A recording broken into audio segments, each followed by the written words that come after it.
Lava and volcanic ash is wreaking havoc on the Spanish Palma as the Cumbre Vieja volcano continues to pose a threat.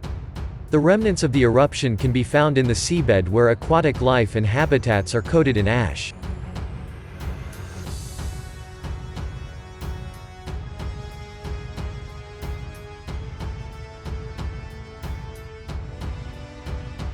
Lava from the volcano has scorched more than 2,000 acres so far, including some once crowded neighborhoods. Thousands had to flee their homes after the volcano first erupted nearly a month ago. The island is only around 15 miles wide and is leaving nothing untouched.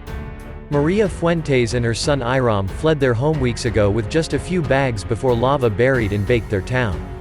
"I don't know how to start over from scratch," Maria told CBS News' Roxana Sabari.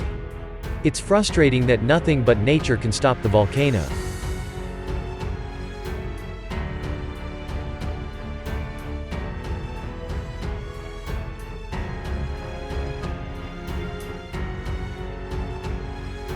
The eruption has also destroyed her livelihood. Like thousands of others on the island, she worked on a banana plantation. Half the island's economy depends on the fruit, but heat and ashes have ruined much of this year's crop. Maria called it total destruction.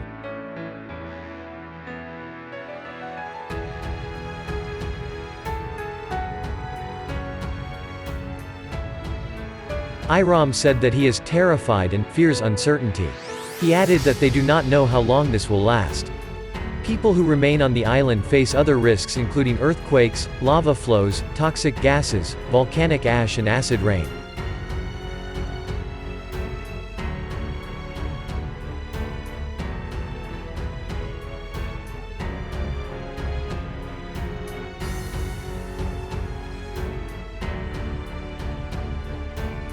Many residents, including Maria, say they love La Palma and they do not want to leave. They say they are strong in spirit and together they will get through this.